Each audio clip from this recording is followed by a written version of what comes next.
Good morning, and thank you for joining me here today. My name is Wayne Goodwin. I am chairman of the North Carolina Democratic Party.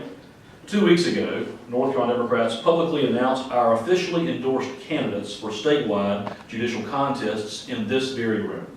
Our party was proud to endorse Anita Earls for the North Carolina Supreme Court and Judge John Arrowwood, Allegra Collins, and Toby Hampson for the North Carolina Court of Appeals. Each candidate earned our party's endorsement and will make terrific candidates and members of the North Carolina Judiciary.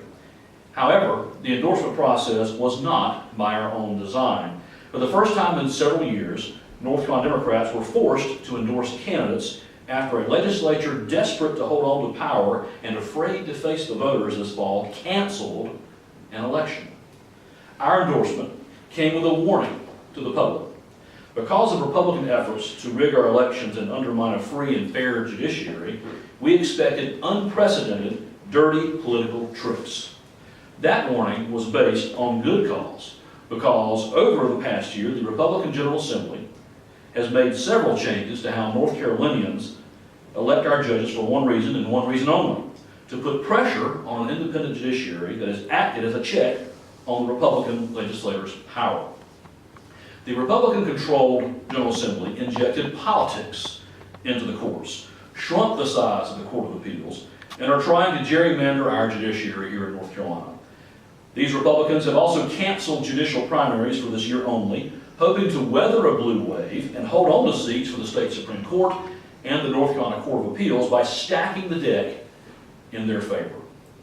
Democrats rang the bell that Republican interference would not stop at canceling an election. It would continue as fringe and even fake candidates ran for office, or candidates switched their party affiliations to split the Democratic ticket. This very weekend, we got a first look at what those dirty political tricks look like and how far Republicans will go to rig our judicial elections this fall. A Republican dark money group called the Alliance for Fairness and Justice and an out-of-state Republican political firm, Cap Strategies, sent this mailer statewide to encourage Democrats to file for judicial office, specifically the Court of Appeals and the state Supreme Court. These mailers are meant to mislead Democratic voters and encourage fringe candidates to run to split the Democratic vote.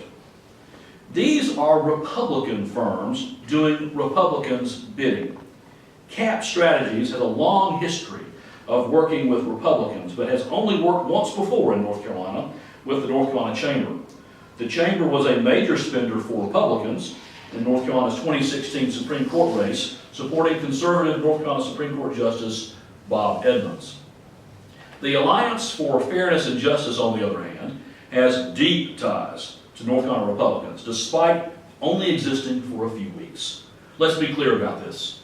This is a front group run by North Carolina Republicans. It was set up less than 2 weeks ago. Its contact email listed with the IRS is, quote, no@email, unquote. Its website is unfinished with placeholder language. I've seen it myself. But most telling, however, is who runs this group.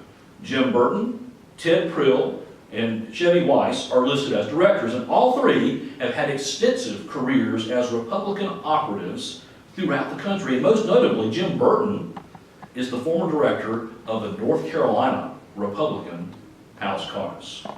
This means that the former director of the North Carolina Republican House Caucus set up a front group to funnel outside dark money into our state to influence our judicial elections. It's a despicable, dirty political trick. The exact reason people hate politics to begin with. And it is breathtaking how low North Carolina Republicans will stoop to rig the system and our elections merely to stay in power. Democrats will not stand by as Republican dark money front groups try to rig our elections. Today, North Carolina Democrats have filed a complaint with the State Board of Elections to launch a full investigation into this group and their efforts to meddle in judicial elections. Specifically, the complaint requests the State Board of Elections to immediately require this dark money Republican front group to register and report as a political committee. Our elections deserve transparency and sunlight, but that's not enough. We need a bipartisan group of leaders to stand up and say, keep the dirty political tricks and the dark money front groups out of our elections. North Carolina Republicans, from party officials to their candidates, must denounce this dark money Republican group and its dirty tactics today. North Carolina Republican Party Chairman Robin Hayes must denounce this group and its tactics today. Justice Barbara Jackson must denounce this group today. And the endorsed North Carolina GOP appellate court candidates so far, Judge Andrew Heath, Judge Jefferson Griffin, and Attorney Chuck Kitchen, as well as Republican Judge Sandra Ray, must join them in denouncing the action of that dark money group today. Anything less than a total denunciation amounts to an endorsement of that dirty tricks tactic. A free and fair judiciary, independent of partisan politics, is fundamental to our democracy. And that begins with fair elections free from dirty political tricks. Elections based on principles and values, and not how one can best rig the contest in their favor. North Carolina Democrats will continue to fight for an independent judiciary elected by the will of the voters.